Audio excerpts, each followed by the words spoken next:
Passaremos agora a exposição da Palavra de Deus. Queria convidá-los a abrir a Escritura no livro de Gênesis, capítulo 13. Nós vamos fazer a leitura do verso 1 até o verso 13. Gênesis, capítulo 13, de 1 a 13. Mantenha a sua Bíblia aberta, iremos fazer a exposição do texto. Queremos que todos possam acompanhar. Abrão saiu do Egito e foi para o Neguebe, ele e a sua mulher e tudo o que tinha, e Ló foi com ele.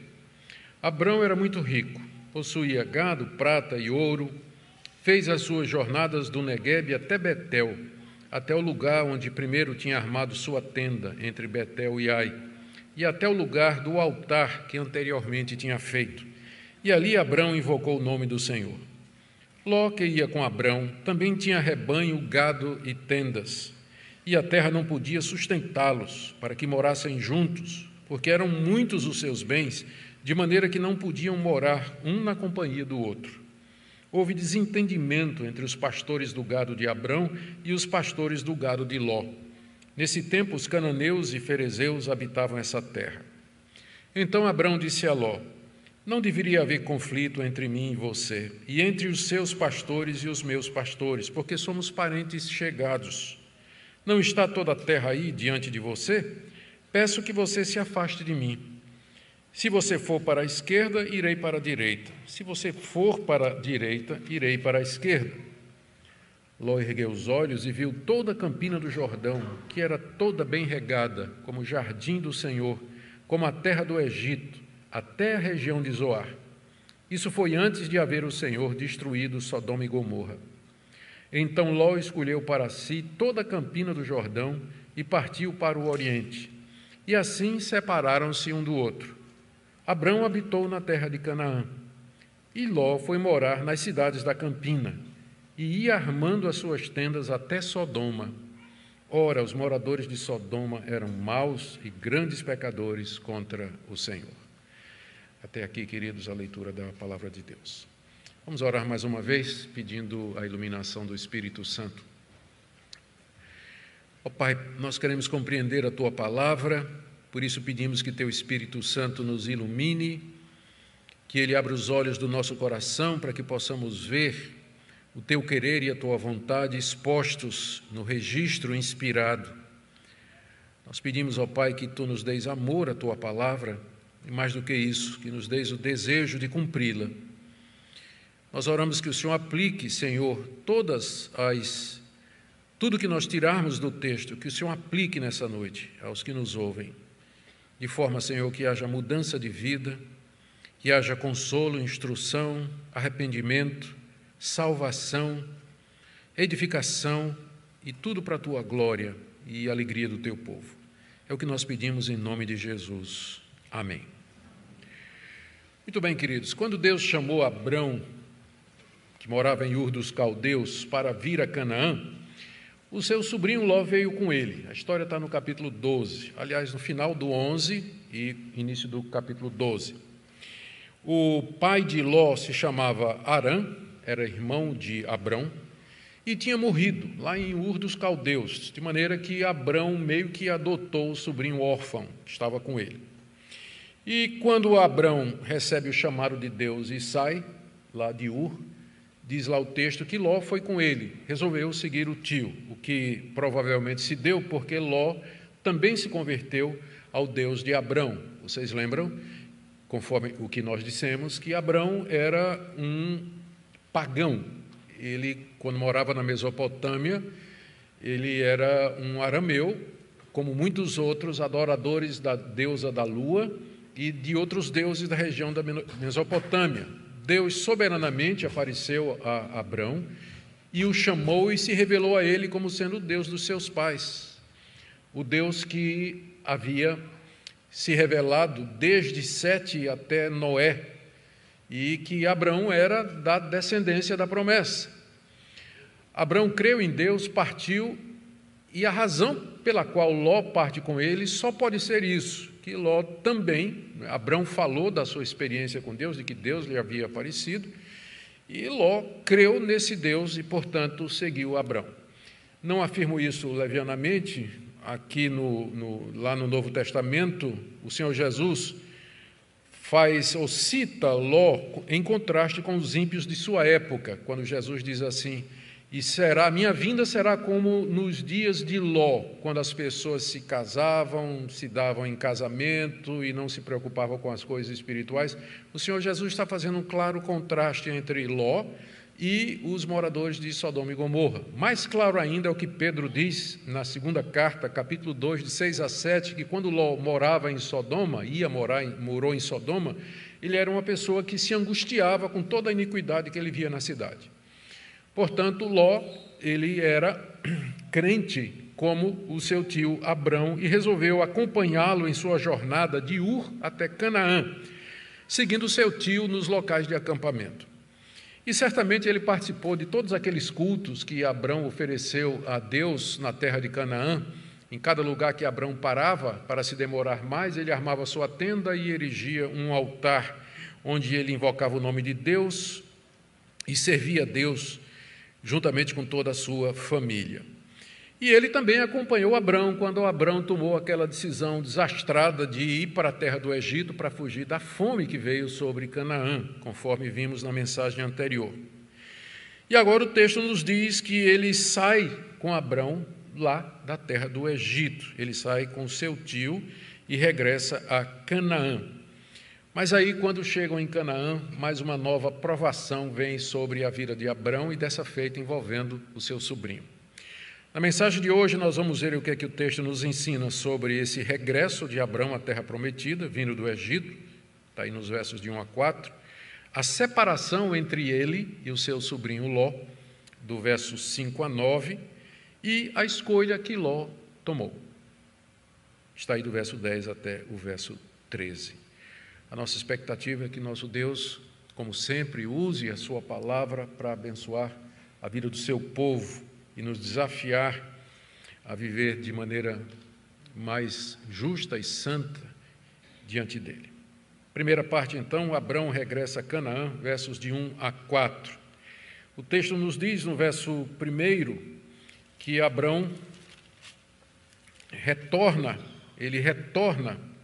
do Egito para Canaã depois de um tempo conturbado. Verso 1, Abrão saiu do Egito e foi para o Neguebe, ele e a sua mulher e tudo que tinha, e Ló foi com ele.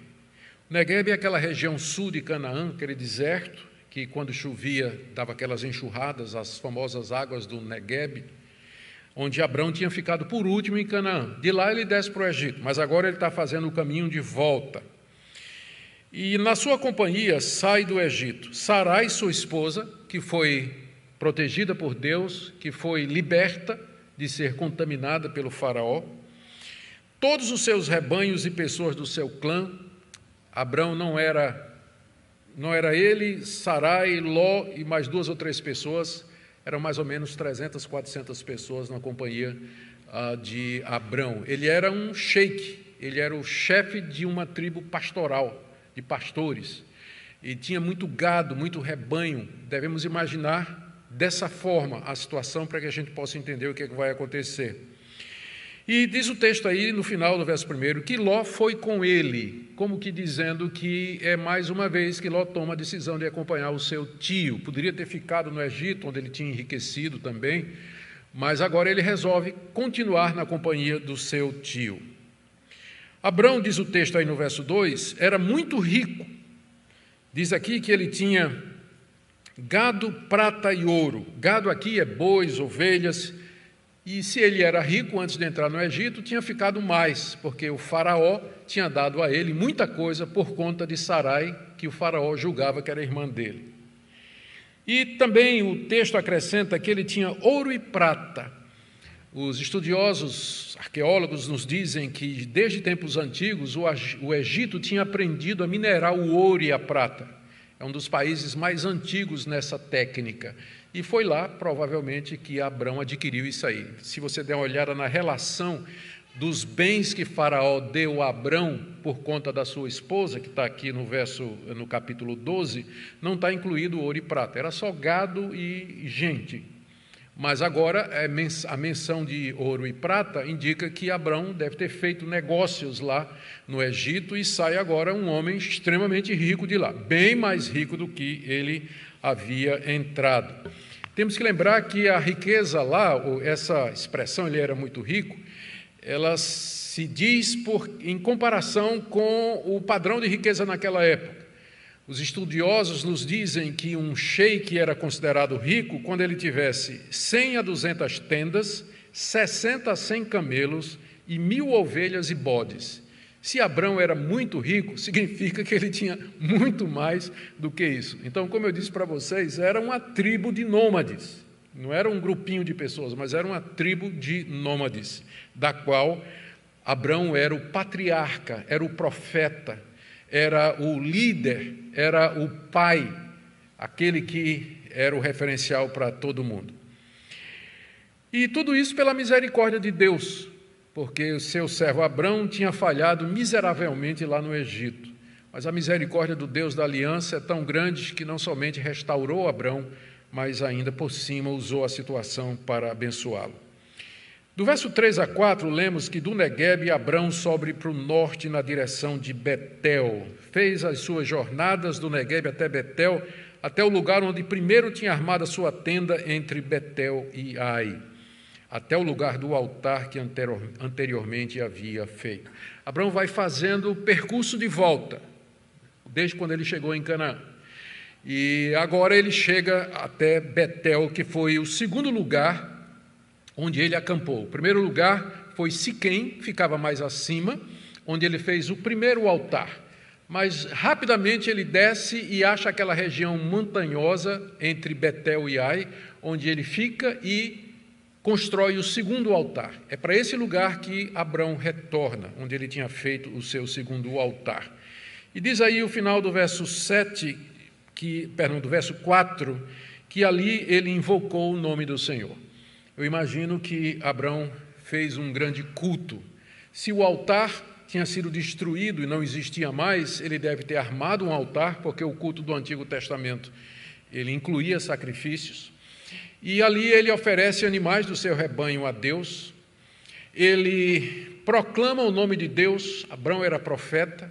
Ele ensina a palavra de Deus ao seu clã e talvez aos cananitas que moravam naquela região. Lutero, comentando esse assunto, ele diz que não poderia ter sido um culto ali sem que houvesse a invocação do nome do Senhor e o ensino da palavra de Deus. Ele diz que Abrão ministrou ao seu povo, à sua família e também aos estrangeiros ali daquela terra, trazendo a palavra de Deus. Abrão fez isso em gratidão pela libertação que ele recebeu lá no Egito e talvez em contrição, em quebrantamento diante de Deus por ter falhado de maneira tão miserável e tão vergonhosa quando ele disse que a sua esposa, na verdade, era a sua irmã. Nós conhecemos a história, eu não vou repetir aqui.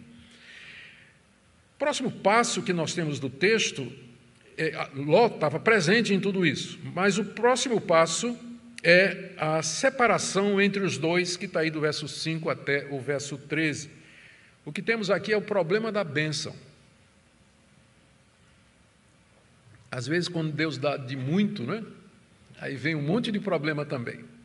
A gente chama o problema da bênção. E o problema da bênção era esse, que os dois ficaram tão ricos que não dava para estar juntos. Não dava mais para continuarem juntos, conforme o texto nos diz aí. Começa a indicação de Moisés no verso 5, com a indicação de Moisés no verso 5, da riqueza de Ló. Ló, que ia com Abrão, também tinha rebanhos, gado e tenda. O gado aqui é ovelhas, cabras e bois, e tendas significa que tinha gente para morar nelas, né? Significa que ele tinha escravos, tinha gente que era empregado, os pastores que serviam no seu rebanho. Aparentemente, as bênçãos que Deus tinha derramado sobre Abrão eram tantas que transbordaram para o seu sobrinho. Então, aqui você já tem uma lição, né? Ande perto de gente abençoada. Quem sabe transborda um pouquinho para você. Procure, escolha bem com quem você vai andar, né, que você pode ser abençoado assim a reboque, né? Como é o caso aqui de Ló, que foi abençoado, como Abrão foi também abençoado. Mas, como eu disse, a bênção foi tanta que ela começou a trazer um problema. Não havia meios para os dois continuarem juntos, nos diz aí o verso 6, e a terra não podia sustentá-los para que morassem juntos, porque eram muitos os seus bens, de maneira que não podiam morar um na companhia do outro. Seus rebanhos eram numerosos, e havia muita gente com eles, pastores, escravos, filhos de todo esse pessoal. Não havia pasto e água suficiente para sustentar o rebanho de Abrão e o rebanho de Ló. E talvez a fome ainda não tivesse amainado completamente na terra. Portanto, isso tudo gera uma crise que estoura no verso 7. Houve desentendimento entre os pastores do gado de Abrão e os pastores do gado de Ló. O gado de ambos era separado, né? Apesar de que eram parentes próximos, mas cada um tinha sua família, cada um tinha o seu gado, tinha os seus pastores, né? Ali era muito clara a divisão, isso aqui é meu, isso aqui é seu, estamos juntos, mas a coletividade, a amizade e a familiaridade não deve ser tão grande a ponto de acabar com a individualidade. A Bíblia nunca pede isso de nós.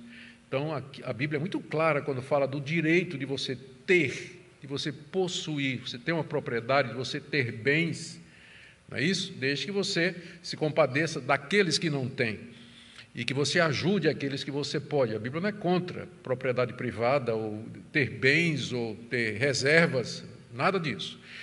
Inclusive, eu posso ter, não sou obrigado a repartir com ninguém, se é alguma coisa que eu faço de livre e espontânea vontade. Faço por amor a Deus e por amor ao meu próximo. O gado de ambos, portanto, era separado e eles tinham pastores que cuidavam dos rebanhos respectivos. E diz o texto aí que eles se desentenderam.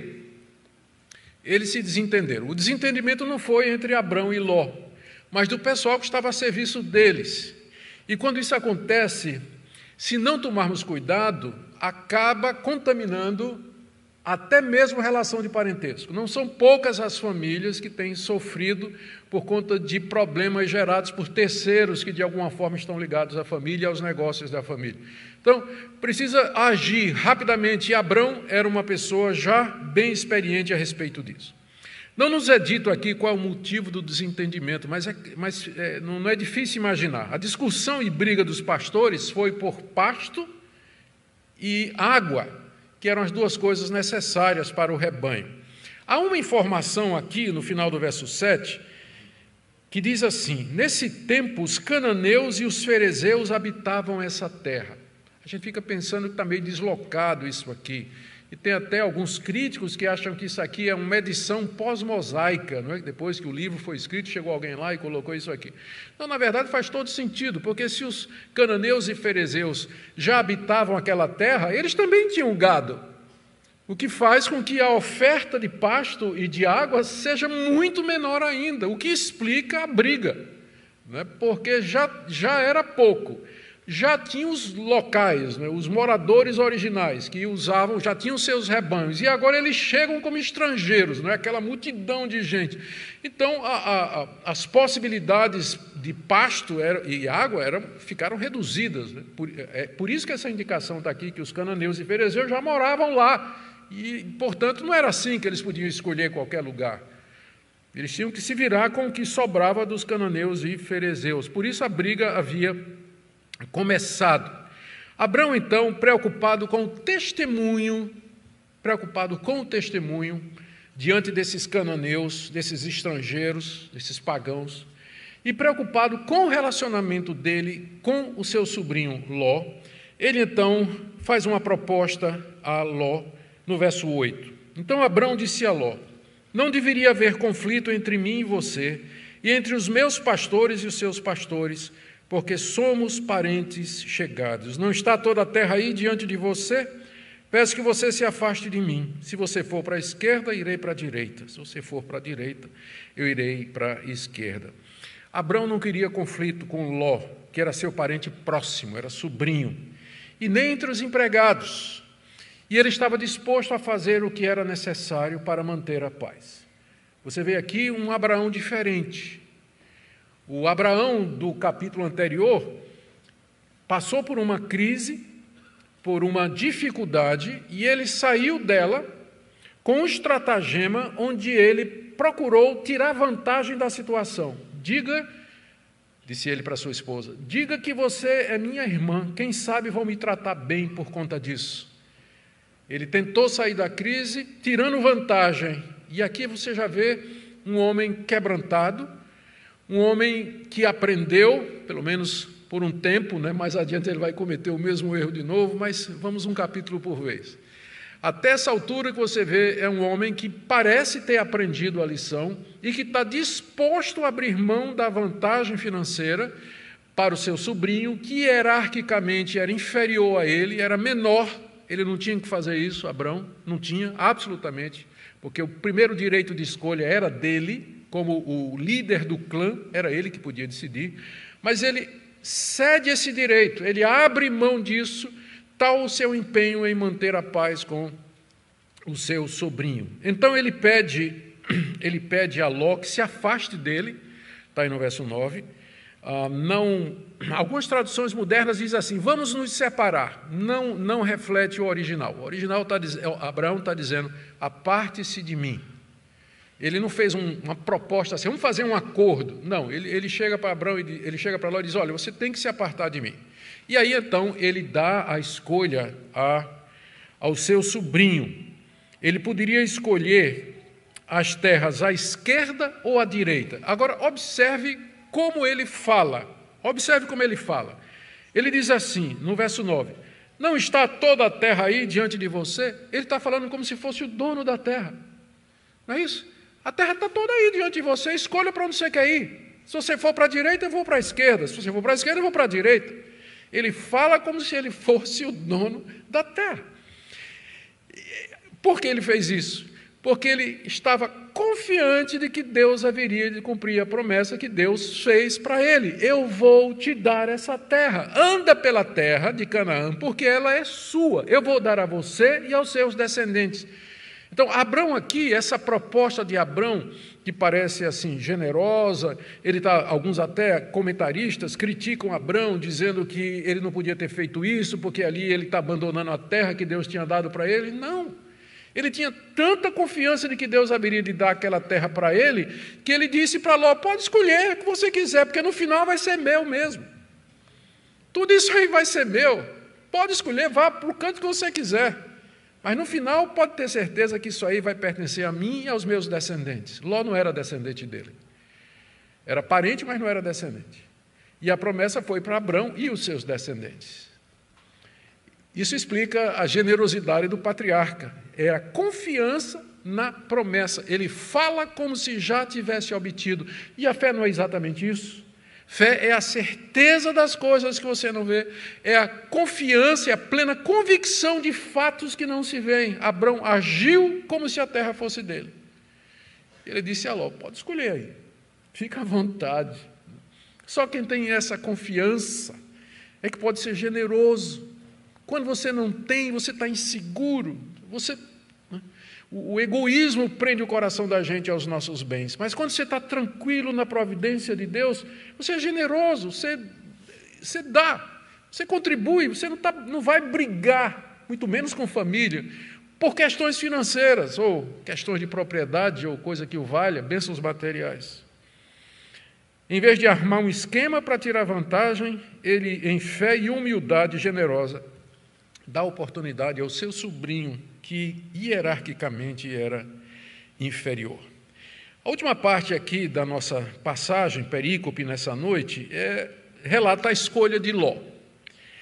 Porque Abrão disse, a terra está diante de você, escolha aqui, direita ou esquerda. Eles estavam no alto da região montanhosa entre Betel e Ai. É um platô, chamado platô de Betel, que é uma das partes mais altas da região, de onde você pode ver quase toda a terra da Palestina. Qual foi a escolha de Ló? Diz aí o verso 10, que ao ouvir o seu tio, Ló ergueu os olhos. Ele saiu olhando, né? Bom, direita ou esquerda, o que é melhor para mim? A escolha de Ló foi pensando nisso. Não é? O que é melhor para mim? De onde eu vou poder tirar mais vantagem? E os seus olhinhos piscando e brilhando, né? O meu tio mandou escolher, ele que é o dono da terra, o herdeiro das promessas, então eu posso escolher aqui. E aí os seus olhos batem, diz o texto aí no verso 10, na campina do Jordão. De onde eles estavam, a campina do Jordão ficava à frente e à direita. A gente não tem certeza se era a margem de cá ou de lá do Rio Jordão. As duas cabem bem na descrição aqui. Mas, de qualquer forma, Ló pôs os olhos na campina do Jordão e aquilo ali encheu os olhos de Ló. Por quê? Diz o texto aí, que era toda bem regada. Qual era o problema aqui que deu conflito? Exatamente que não tinha água, para o rebanho. Mas ali nas campinas, na campina do Jordão, ali estava bem regado pelo rio Jordão, que é o rio maior daquela região, e por afluentes que descem das encostas das montanhas, regando toda aquela terra. Então ele pôs os olhos ali e disse, não tenho dúvida, é isso aqui. O texto, inclusive, faz uma comparação, diz que era tão bem regado, era tão fértil aquele vale, tão frutífero, como o jardim do Senhor, uma referência ao jardim do Éden, que tinha 4 rios que passavam por dentro do jardim, regando o jardim, fazendo com que o jardim fosse frutífero, maravilhoso, aquele paraíso, e como a terra do Egito, que era uma terra regada pelo rio Nilo, e os egípcios tinham aprendido já a usar canais para fazer a irrigação. E ele diz aqui que isso vai até a região de Zoar. Então, pega um pouquinho mais acima do Mar Morto, seguindo, vai até mais em cima. Era uma região considerável. E aí, Moisés aqui já faz um parênteses para nos avisar o que é que vai acontecer na frente, já indicando que a escolha de Ló não seria a melhor coisa, porque diz aqui, isso antes de o Senhor haver destruído Sodoma e Gomorra, que ficava exatamente ali. Então, quando Ló faz a escolha, era um lugar maravilhoso. Capítulo 19, tudo isso aqui vai ser destruído com fogo caído do céu. Mas nós vamos chegar lá, um capítulo por vez. Por enquanto, é uma maravilha e era a escolha lógica. Verso 11, então Ló escolheu para si toda a campina do Jordão e partiu para o oriente, e assim separaram-se um do outro. Oriente, ou leste, ou à direita. Se você está lá em Betel, é exatamente essa a localização. Separou-se, então, levou consigo todos os seus bens, pessoas e animais, e se muda. Diz aí o verso 12, não é? É final do verso 12, que Ló foi morar nas cidades da campina, o que é a primeira informação que nós temos de que a campina já estava habitada e que tinha cidades lá, cidades prósperas, cidades aprazíveis, onde provavelmente Ló estava pensando em habitar, porque no capítulo 19 nós já vamos encontrar Ló morando em Sodoma. Diz aqui no final do verso 12 que ele foi armando as suas tendas até Sodoma. Então, com todo aquele povo, ele desce lá as montanhas de Betel, entra nas campinas, ele vai armando e ele tem um alvo que é a cidade de Sodoma, que talvez fosse a cidade que mais enchesse os olhos, cidade próspera, uma vila muito grande, com muita gente. E é isso que Ló está pensando. Ele está pensando na sua sobrevivência, está pensando em como ele podia prosperar ainda mais, de que maneira ele poderia tirar o maior proveito daquela região ali. E ele ia armando as suas tendas até Sodoma. Ló era um homem justo e temente a Deus, conforme nós lemos no Novo Testamento. E até agora ele tinha acompanhado o seu tio Abrão, e não tinha causado nenhum problema. Esse problema aqui não foi por nenhum conflito entre ele e o seu tio, foi por conta dos seus pastores e do tamanho dos rebanhos e a escassez da terra. Mas agora esse homem que é chamado de justo, um homem crente e temente a Deus, aqui ele fraqueja. Aqui ele fraqueja diante da possibilidade de prosperar mais e mais financeiramente.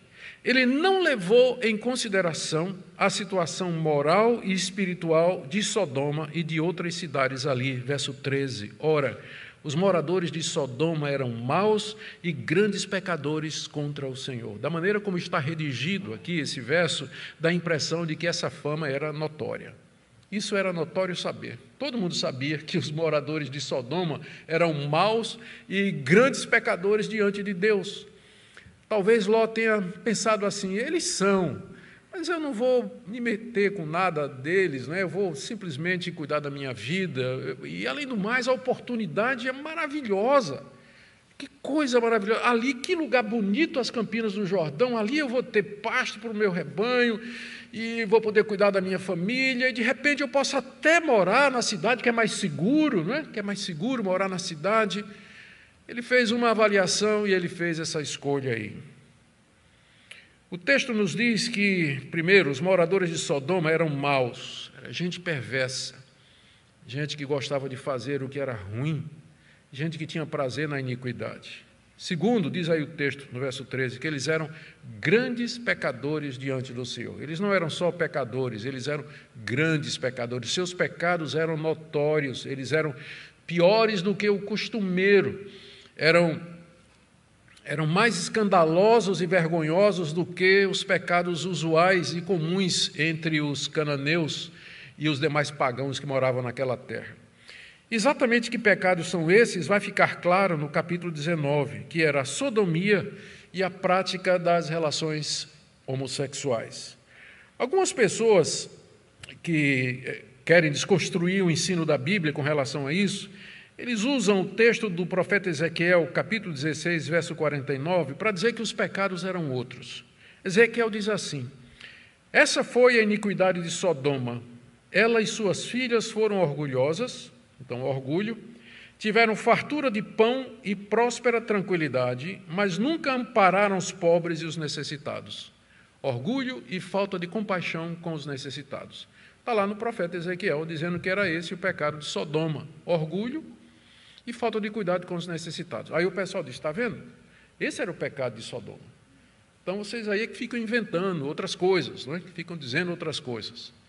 Entretanto, essa posição, ela não se sustenta pelo seguinte: primeiro, o trecho de Ezequiel não contradiz o que a gente vai encontrar no capítulo 19 do livro de Gênesis, mas simplesmente acrescenta. Eles, além de serem sodomitas e praticantes da homossexualidade, eles eram orgulhosos e não tinham preocupação com os pobres, não tinham preocupação com os necessitados. Não quer dizer que tem uma relação direta entre essas coisas.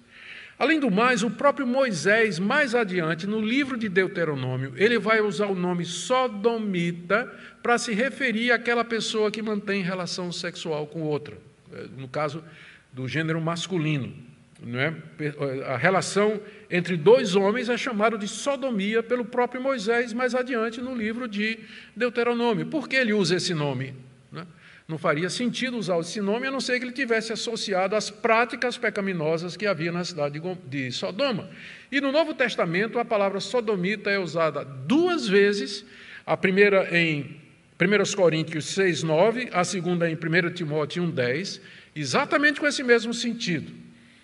Então, esse era o grande pecado que era cometido em Sodoma, e que era notório, e que todo mundo sabia, a fama da cidade era conhecida. Entretanto, Ló faz a sua escolha para ir morar perto da cidade, e no capítulo 19 a gente vai encontrar Ló morando dentro da cidade. Dentro da cidade. Ao contrário de Ló, nós lemos aí no verso 12, início do verso 12, Abrão habitou na terra de Canaã. Embora muito rico, ele ainda era um peregrino e estranho na terra da promessa, e ele aguardava a promessa de Deus. Queridos, o que é que Moisés queria ensinar aos israelitas, a quem esse texto primeiro foi dirigido? Lembremos da audiência primeira.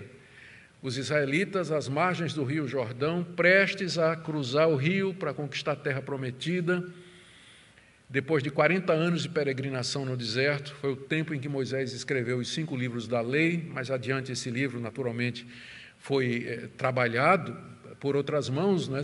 Porque o último livro narra a morte de Moisés, é impossível que ele tenha escrito sobre a sua própria morte. Então o livro passou por algumas redações, sob a providência de Deus, e no final nós temos essa obra maravilhosa que é o Pentateuco. O que Moisés queria ensinar aos israelitas e o que é que nós podemos aprender? Eu destaquei aqui 3 pontos. Primeiro, a fidelidade de Deus à sua aliança com Abrão, mesmo diante de tudo o que ele fez. Isso transparece do texto com muita clareza. Deus trouxe Abrão de volta à terra que ele havia prometido ao seu servo. E Deus o fez prosperar em todos os sentidos. Ele protegeu Abrão e sua mulher Sarai lá no Egito, e também em toda a peregrinação. Essas idas e vindas de Abrão com todo aquele povo em Canaã representavam um perigo e um risco muito grande, porque aquela região era habitada pelos cananeus, já tinha moradores ali, e eles não eram exatamente amigos de estrangeiros, embora a hospitalidade era muito comum no Antigo Oriente. Mas era muita gente. Então não é fácil, né? Era como se fosse uma praga de gafanhotos, onde eles passavam, eles consumiam pasto, bebiam a água, e Deus até agora havia protegido o seu servo. Da mesma forma, esse é o ponto aqui que Moisés quer trazer para a nação de Israel, da mesma forma que Deus protegeu Abrão na terra, foi fiel à sua promessa e cuidou dele, ele também seria fiel à sua aliança com a nação de Israel, que eram os descendentes de Abrão. E agora eles estavam prestes a ocupar a terra como Deus havia prometido a Abrão, que nunca viu isso acontecer. Ele foi peregrino a vida toda, nunca teve a promessa cumprida. O Senhor seria com eles exatamente como tinha sido com Abrão, com Isaac e com Jacó. A lição para nós, queridos, é que nós somos os descendentes espirituais desse povo. Nós somos os descendentes espirituais de Abrão, os descendentes espirituais de Israel, e somos os herdeiros da promessa. É o mesmo Deus. E ele se mantém fiel à sua aliança, a aliança que ele fez com o seu povo, da qual nós somos também herdeiros. E ele vai cumprir as promessas que ele nos fez. Não de nos dar uma terra, um terreno, um prédio, um edifício, uma casa, um apartamento, nada. Mas a promessa que ele nos fez de nos dar o mundo. O mundo, nós somos herdeiros de Deus. E ele prometeu que um dia ele vai renovar esse mundo, vai fazer novos céus e nova terra, que ele vai dar ao seu povo. Nós aguardamos isso que vai acontecer na vinda do Senhor Jesus. E enquanto não chega esse momento, nós peregrinamos aqui. Nós andamos por esse mundo, perambulamos por aqui, em fé e em esperança, sem colocar o nosso coração aqui como se a gente fosse morar aqui para todo sempre. Nós não vamos, somos de passagem aqui. Nós caminhamos para a nossa Canaã celestial que Deus prometeu nos dar. Esse é o ponto primeiro. O segundo, que eu penso que Moisés estava querendo ensinar aos israelitas, era o perigo que os habitantes daquela terra representavam. Eles eram cananeus, eram maus, eram perversos, imorais e grandes pecadores diante de Deus. Tinha 7 raças de povos pagãos morando naquela terra que Deus haveria de dar aos filhos de Abrão. E era um povo assim. E eles ocupavam a parte mais bonita da terra. E foi isso que atraiu Ló para lá, não é? Sem medir as consequências. Esse servo de Deus, Ló, ele decidiu de maneira carnal, movido pela perspectiva de ficar ainda mais rico naquela região fértil, só que a beleza da terra escondia um perigo terrível. E essa decisão de Ló, mais tarde, vai colocá-lo em 2 situações de perigo. Primeira, já vamos ver no capítulo 14, ele vai ser preso por uma guerra que aconteceu entre os reis cananeus ali. Teve uma guerra e ele estava lá, era estrangeiro, acabou como refém, saiu como prisioneiro ali, e Abrão é obrigado a resgatá-lo. E a segunda situação é no capítulo 19, quando Deus destrói Sodoma e Ló perde tudo o que ele tem. Ele só escapou com a sua família, e mesmo assim a sua mulher olhou para trás e virou uma estátua de sal. Ele vai perder tudo. Esse servo de Deus fraquejou diante da beleza, da perspectiva de prosperidade. É como se Moisés estivesse dizendo aos israelitas, não vão cair na armadilha em que Ló caiu. Essas terras que vocês vão possuir são terras bonitas, mas elas são habitadas por gente perversa diante de Deus. Vocês não podem se associar com esse pessoal, vocês não podem fazer contratos, acordos, vocês não podem se aparentar com eles através de casamentos, vocês não podem tomar nenhuma atitude ou se colocar em nenhuma situação em que o coração de vocês seja corrompido e vocês vão cultuar os seus deuses, vocês vão viver como eles vivem, adotar seus costumes e suas práticas. É isso que esse episódio serve para o povo de Israel prestes a entrar na mesma terra, Curioso quando você olha no mapa, né? Ló veio por aqui e mais tarde Josué vai entrar por aqui na terra.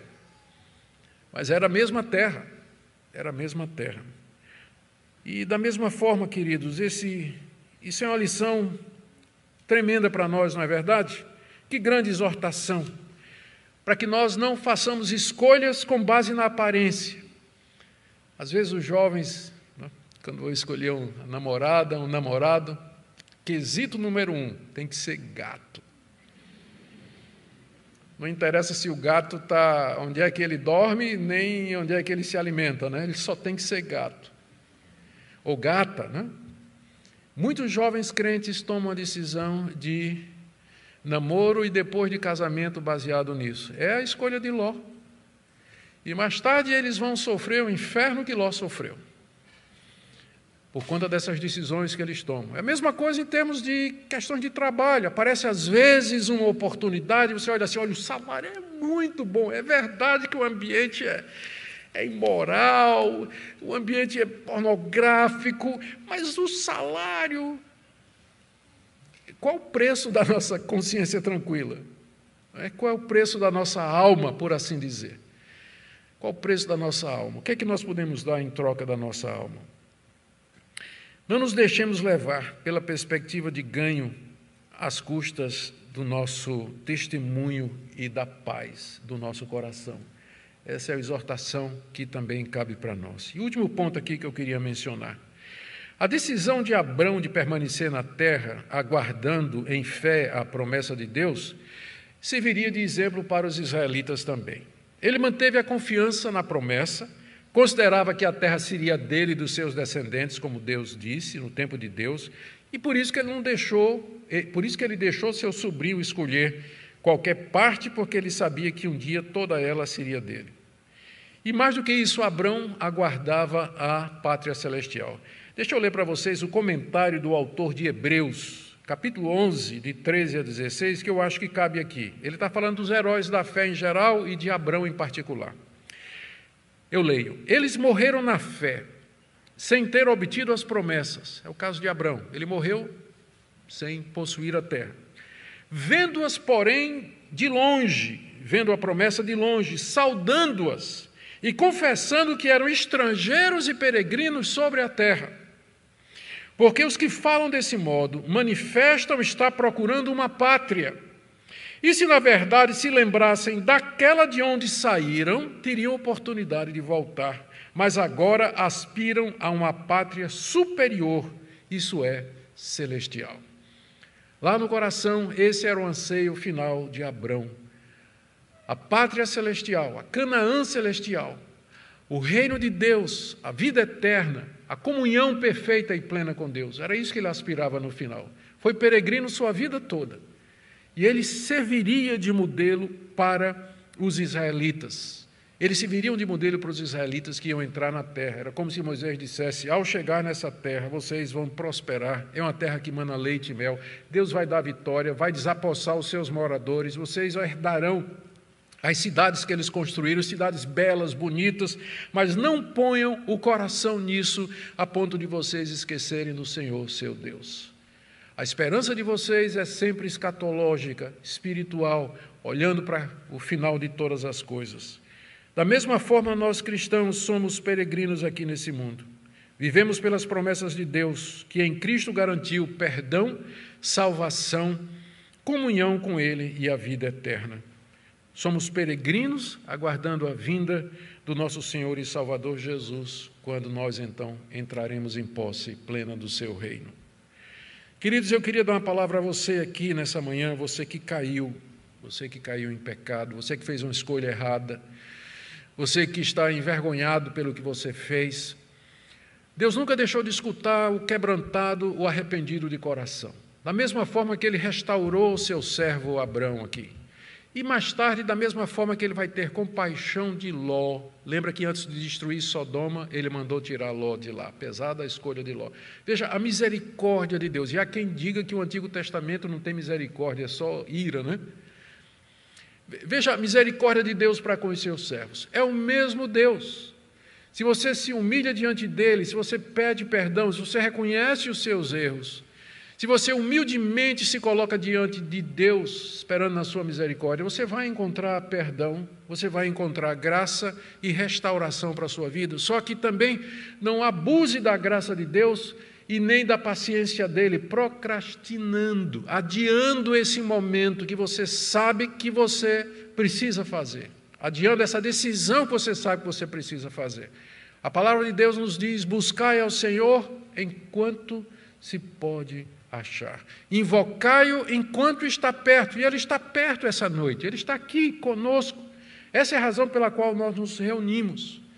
E ele promete estar presente no meio do seu povo, onde 2 ou 3 estiverem reunidos em seu nome. Por isso, se você caiu, você pode voltar. A graça de Deus lhe convida, lhe chama para restaurar sua vida completamente. Talvez você está sendo tentado lá no trabalho, tentado na escola, na universidade, alguma oportunidade de relacionamento, de proveito, de avanço, de promoção, que parece muito proveitosa, mas que tem um custo espiritual para a sua alma. Não faça a escolha de Ló. É melhor ser como Abrão, peregrino e estrangeiro na terra, do que procurar tirar proveito de situações que mais tarde vai chegar o boleto. Mais tarde o boleto vai chegar, e ele não vai ser pequeno, não. Não vai ser pequeno. O pessoal diz por aí que não tem almoço grátis. No reino espiritual é verdade. A única coisa grátis de graça, e nem assim foi, é o perdão de Deus em Cristo para nós, gratuito, mas alguém pagou por ele, que foi o Senhor Jesus. Portanto, não se iluda com essas promessas. E é melhor ser pobre, peregrino nesse mundo, do que rico, mas perder a sua alma. E, finalmente, aqueles de nós a quem Deus tem dado prosperidade, louvado seja Deus por isso. Desfrute dos bens que Deus lhe deu com muita alegria e gratidão. Que bênção, que privilégio. Porém, não deixe que estas coisas abafem ou sufoquem a esperança da vida eterna e a busca do reino de Deus e a prioridade da pessoa de Cristo na sua vida. Porque senão, em que você vai ser diferente dos ricos desse mundo? Deus, uma das razões que eu creio que Deus não abençoa muitos de nós financeiramente, com muita riqueza, é porque Ele sabe que se Ele der dinheiro para nós, se Ele der poder, se Ele der condição financeira, a gente vai se desviar. Então Deus diz assim: meu filho, eu sei que está apertado, eu sei que você está aí sofrendo, fazendo a continha na ponta do lápis todo fim de mês, mas é que se eu lhe der uma melhora, você vai esquecer de mim. Me lembro quando, muitos anos atrás, comecei um trabalho aqui na região de Beberibe, trabalho do zero, era evangelista naquela época. Começamos uma congregação e tinha um homem muito pobre, ele era sapateiro, e ele sustentava a família consertando sapato. E aí ele começou a frequentar a igreja, era descrente, ele manifestou sua fé em Cristo Jesus, fez profissão de fé, foi batizado, ele e toda a família, frequentava lá a congregação, se tornou um dos líderes lá da congregação. E eu, preocupado com a situação dele, conseguimos, por conta dos contatos da minha esposa lá na Holanda, com amigos na Holanda, nós conseguimos importar ou trazer uma máquina para costurar sapatos, para fazer sapato. Era uma coisa que não, né, diferente naquela época, isso faz aí já uns 30 anos mais ou menos. E aí esse homem, ele lá no fundo da casa dele, um lugarzinho, ele colocou aquela máquina e começou a trabalhar. Ele era trabalhador. Começou a trabalhar, pediu uma segunda máquina. Nós trouxemos, né? Começou a trabalhar, já comprou uma casa melhor ali. E aí, quando a gente viu, já tinha gente contratada trabalhando para ele. E aí, quando a gente viu, carrinho, né? Um fusquinha apareceu. E aí, quando a gente viu, não viu mais, parou de vir à igreja. A gente fui atrás dele, meu irmão, faz todo tempo que você não vem para aqui. O que é que é? Pastor, é que a empresa está crescendo muito, é muita coisa. Eu estou tão atarefado, tenho que dar conta, não é? E quando chega no domingo, eu estou tão cansado, porque eu trabalho, olha, todo esse tempo e finalmente foi embora. Nunca mais voltou. Nunca mais voltou. Então, se você é assim, apegado aos bens materiais e tem esse risco, Deus tem um motivo para lhe manter apertadinho, né, na ponta do lápis. E não quer dizer que você não possa orar e pedir que Ele lhe dê mais, lhe dê alívio, e Ele é misericordioso, Ele é bom. Ele prometeu lá na oração do Pai Nosso, não é? O que Jesus ensinou a gente a pedir? O pão nosso, não é isso? De cada dia. O pudim é extra. Não é o pudim nosso, né? É o pão nosso. Então, Ele pode dar o pudim, mas é extra, né? Se Ele quiser. Amém, queridos? Que o nosso Deus seja louvado. Vamos